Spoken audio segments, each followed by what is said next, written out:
warahmatullahi wabarakatuh. Let me introduce ourselves. We are from Group 2. My name is Hanifah Syahirah Vedy, and my friends Dinda Tiara wants to explain to you in our presentation about managing human resource.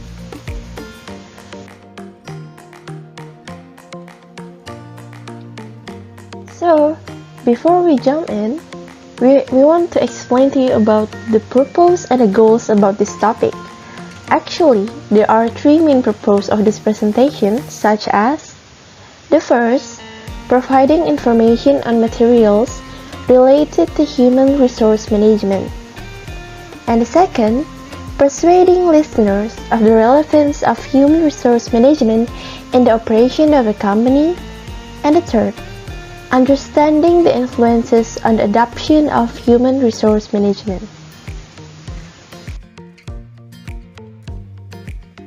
There are 6 tables of contents. The first is strategic role of human resource management. It explains about the strategic approach, building human capital and globalization. And the second, the impact of federal legislation on HRM. The third, the changing nature of career. The fourth, it's about finding the right people. The fifth, managing talent. The sixth, or the last, in the table of contents, maintaining an effective workforce.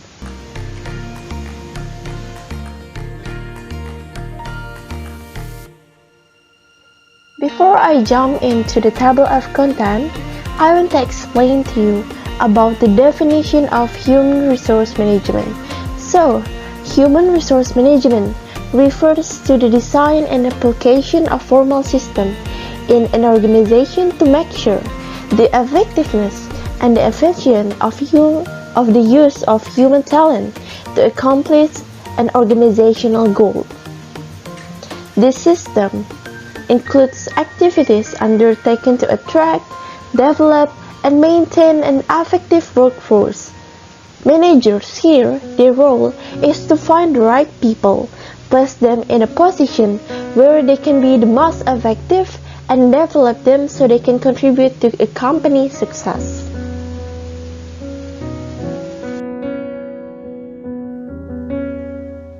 So, the first in the table of content is the strategic role of human resource management. In this subchapter, I want to explain to you about this strategic approach, building human capital to drive performance, and also the globalization.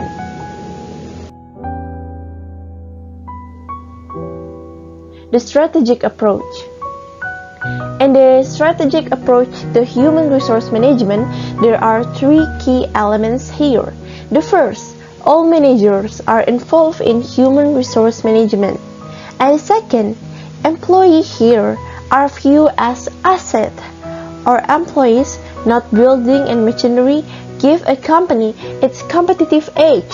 And the third or the last is human resource management is a matching process, integrating the organization's strategy and goals with the correct approach to managing human capital.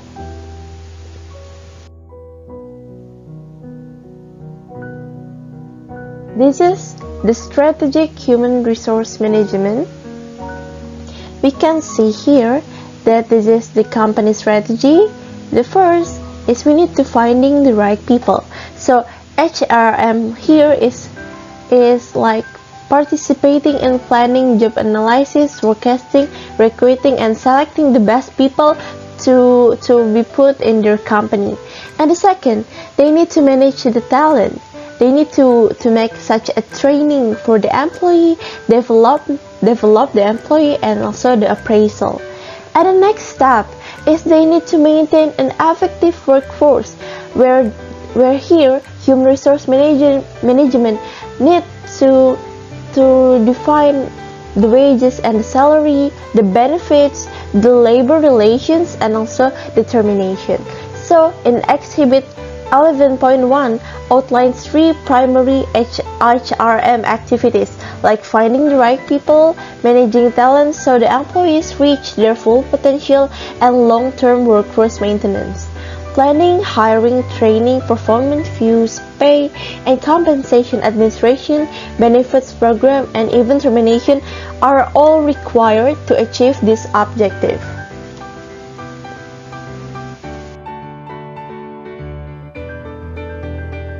So the next is building human capital to drive performance. So like we all know that the economic values of employee combine of knowledge, experience, skills, and capacities is referred to as human capital, or being known by all of the people as human capital. Here, human resource management develops strategies to finding the best talent, enhancing to their skills and knowledge through training programs and opportunities for personal and professional development, and providing the compensation and benefits that encourage knowledge sharing and appropriately reward people for their contributions to the organization to build human capital. This is the example of a company that building human capital to drive their performance. So this is SAP.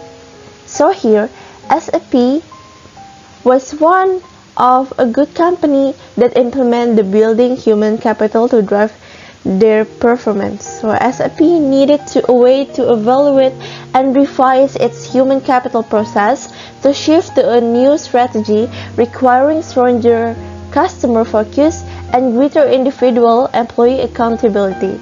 The idea of SAP is that they show how investment in human capital contribute to a stronger organizational performance and better financial result.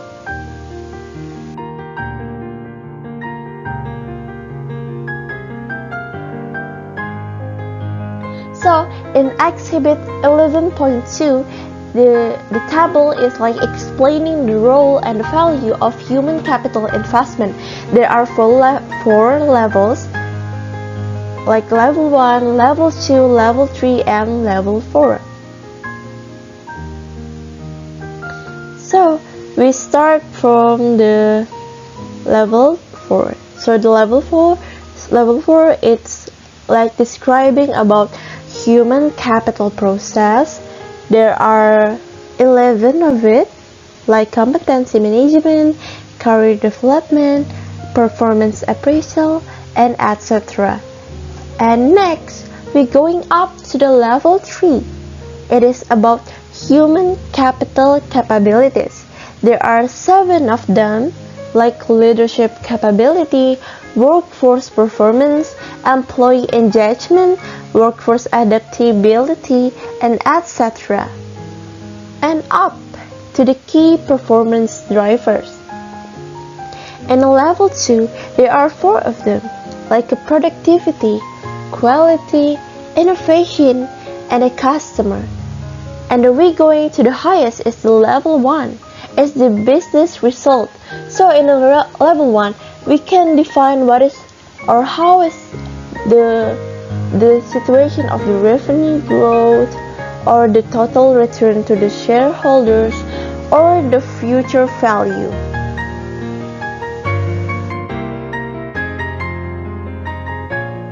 And the last for this subchapter is the globalization. So we as a student exactly know that competing on a global scale is a major problem for today's business, and the success of a company global business plan is intimately connected to the performance of its global human resource initiative. So, international human resource management is a subfield that focuses on the increase of complexity that comes with coordinating and managing various personnel on a worldwide scale. So this is international scale, not just a national scale.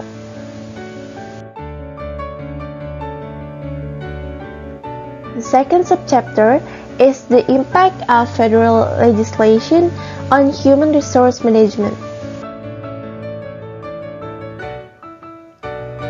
The first is the Equal Employment Opportunity Commission, or can be explained or an abbreviation of EEOC. So, EEOC is created by the Civil Rights Act of 1964 and initiates investigation and response to complaints concerning discrimination. The EEOC is the major agency involved with employment discrimination. Discrimination occurs when some applicants are hired or promoted based on criteria that are not job relevant. And affirmative actions requires that an employer take positive steps to guarantee equal employment opportunities for people within projected groups.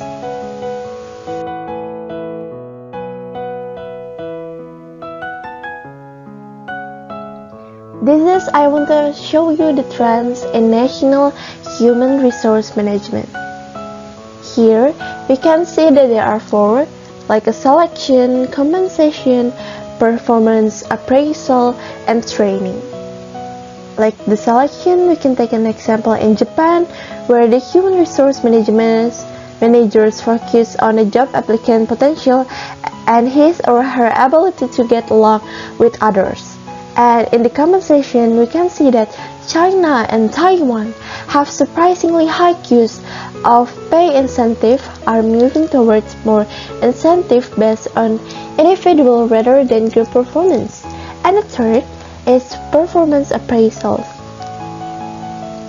Across 10 countries surveyed, managers consider recognition subordinates accomplishment and evaluating their goal achievement. And the fourth is about training. So training, like in Mexico, managers consider training and development a reward to employee for good performance.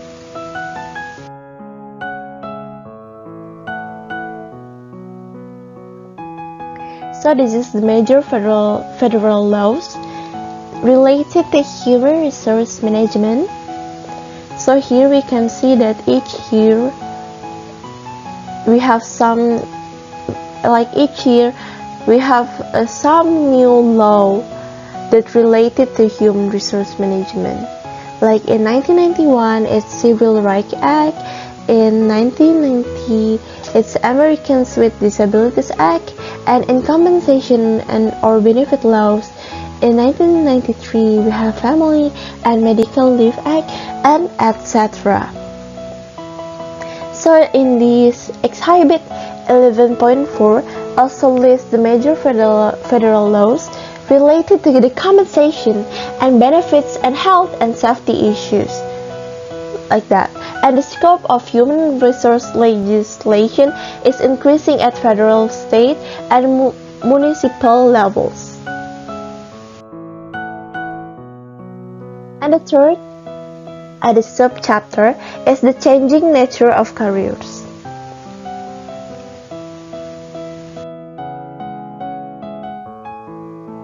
The changing and social contract. So we know that in the old social contract between employer and employee, that employee might provide his or her skill, education, and loyalty, and also commitment in exchange for income and benefit, labor, progress, and training throughout his or her career. However, the contract has been disrupted due to the unpredictable environment condition. Consider that the following list found on the bulletin board at the company undergoing major restructuring. The first is, we cannot promise you how long we'll be in business. The second, we cannot promise you that we won't be acquired. And the third, we cannot promise that there will be room for promotion. We cannot promise that your job will exist when you reach retirement age. We cannot promise that the money will be available for your pension. And we cannot expect your undying loyalty, and we aren't even sure we want it. So this is the changing social contract. We can see that this is a new contract, an old contract, and also employee and employer. So the new contract is based on the concept of employability rather than lifetime employment. So individuals here are responsible for developing their own skills and ability, understanding their employees' business needs, and demonstrating their value to the organization. The employer, in return, investing in creative training and development opportunities so that people will be more employable when the company no longer needs their service. This means that offering challenging work assignments, opportunity to participate in decision makings, and also the access to information resource.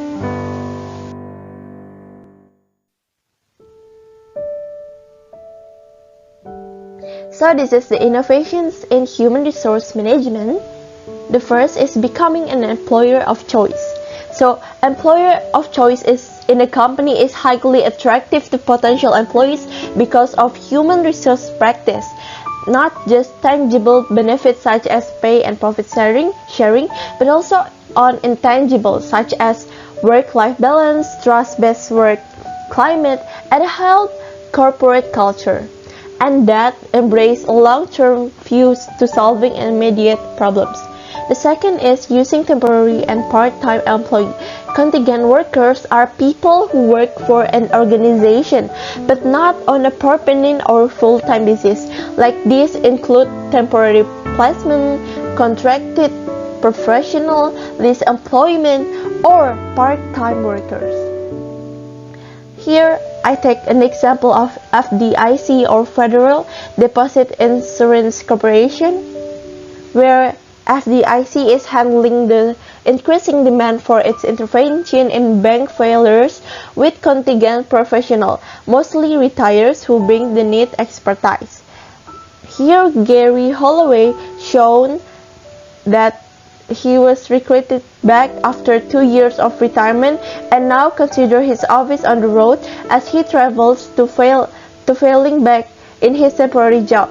An FDIC group swooped in like an SWAT team, sort through banks' trouble loan, sells assets, and reopens the bank under the new ownership. Holloway brings to this task his experience with the FDIC during the 1980 savings and loan crisis, which result in 534 closing.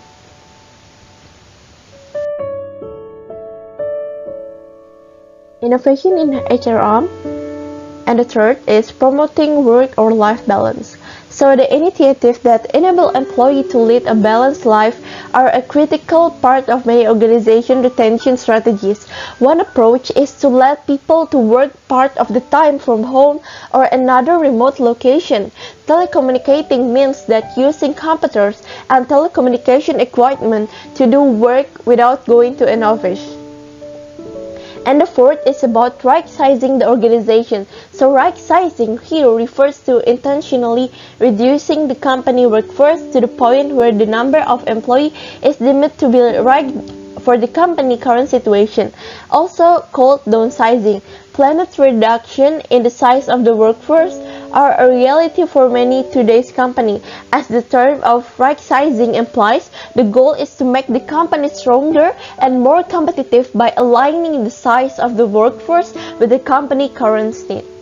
Here, I'm taking the example of Maytag Aircraft Corporation. So, when the Maytag operation closed in Newton, Iowa, Derek Winkle decided that where he should locate his new company in the central Iowa energy. Winkle knew that he could attract an effective workforce for the biodiesel production company because there will be plenty of skilled and available labor in that area, in the area of central Iowa energy, because almost all of his employees are former of Maytagers. For the next sub-bab chapter, the chapter 4 until chapter 6 will be delivered by my friends Dinda, Tiara, Putri.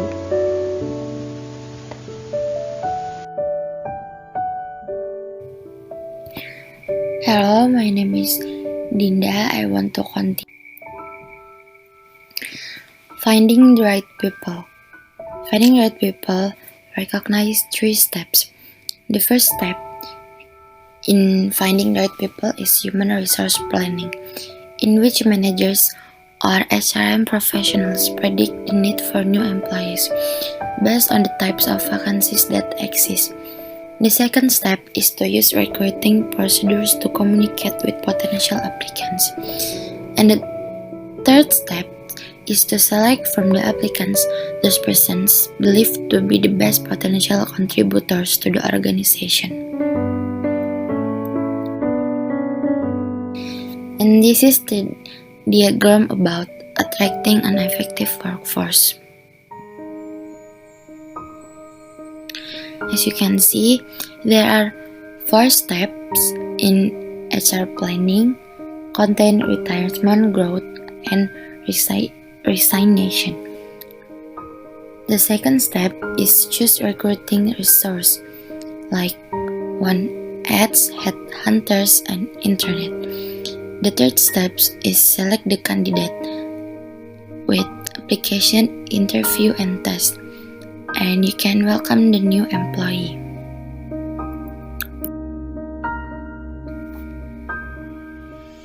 And we're gonna talk about human resource planning.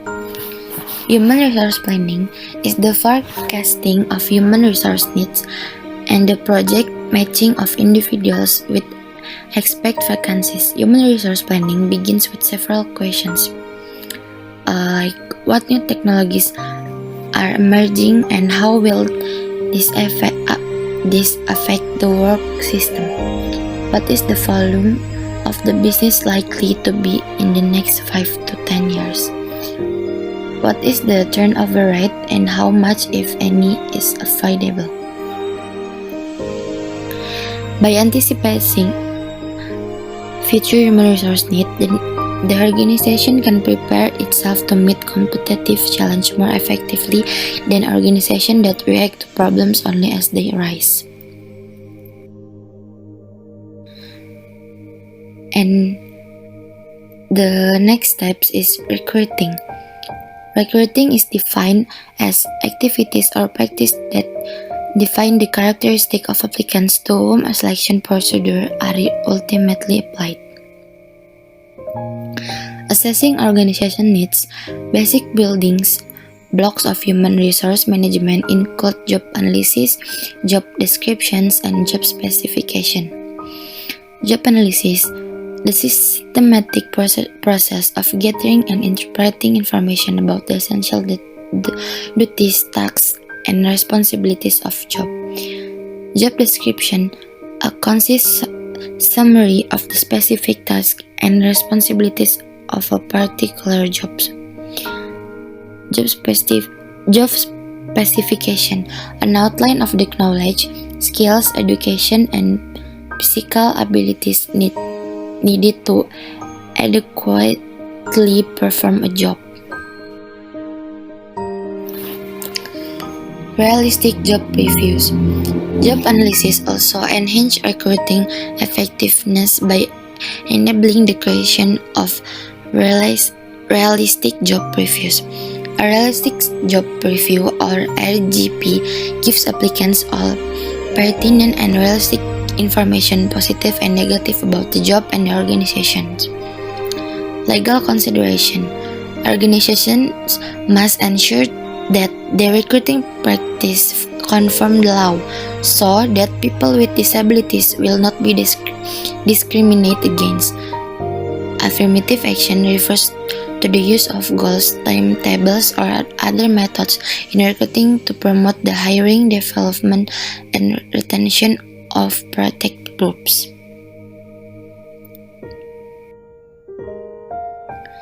E-recruiting. Today, much recruiting is done via the internet. E-recruiting, or recruiting job applicants online, dramatically extends the organization recruiting reach, offering access to a wider pool of applicants and saving time and money. Innovations in recruiting. Managers sometimes have to find innovative approach to recruit the right people. Organizations look for ways to enhance their recruiting success. One highly effective method is getting referral from current employees. Selecting. The next step for manager is to select desired employees from the pool or recruit applicants. In the selection process, employers assess applicants' characteristics in an attempt to determine the fit between the job and applicants' characteristics. Application form. The application form is used to collect information about the applicant's education, previous jobs experience, and other background characteristics. Research in the life insurance industry shows the biographical information inventories can validly predict future job success. An interview. The interview serves as a two-way communication channel that allows both the organization and the applicants to collect information that otherwise might be difficult to obtain. Employment applicants and interview. This is the example about the questions like this.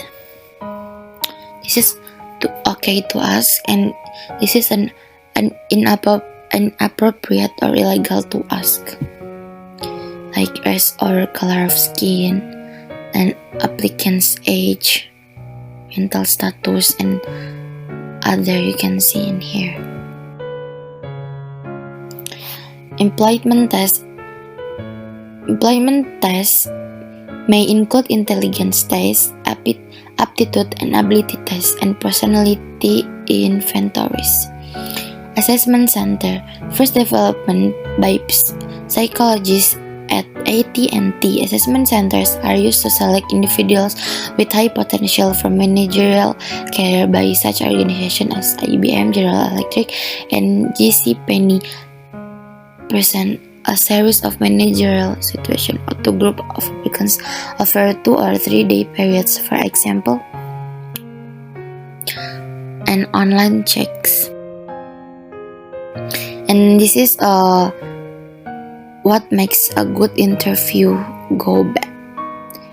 The first one is not communicating enough, not making eye contact, talking too much, using a slang word, stretching the truth, making a fashion statement, failing to effective close. And 4-5 chapter is managing talent. Managing talent contain training and development. Training and development is first on the job training. OJT is an experienced employee is asked to take a new employee under his or her wing and show the newcomer how to perform job duties. And the second one is corporate university.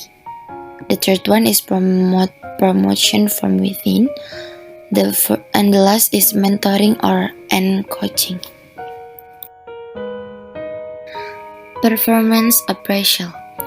Performance appraisal comprises the steps of observing and assessing employee performance, recording the assessment and providing feedback to the employee. During performance appraisal, skillful managers give feedback and praise concerning the acceptable elements of the employee's performance. They also describe performance areas that need improvements.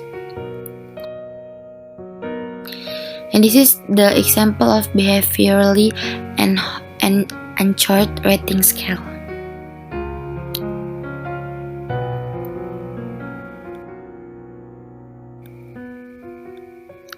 Maintaining an effective workforce. This is the last chapter about compensation, benefits, and termination. Compensation, wage and salary. Ideally, management strategy for the organization should be critical determinant of the future and operation of the pay system. For example, manager may have the goal of maintaining or improving profitability or market share by stimulating employee performance. The second is compensation equity, monetary payments or wage and salaries, and non-monetary goods or commodities like benefits and vacations used to reward employees. And the last, pay for performance. Pay for performance, also called incentive pay, means paying at least part of compensation to employee effort and performance, whether it be through merit-based pays, bonus, team incentives, or various gain sharing or profit sharing plans. And benefits. The best human resource managers know that compensation package require more than money. Although wage or salary is an important component, it is only part. Equally important are the benefits offered by organization. Benefits make up more than 40% of labor cost in the United States.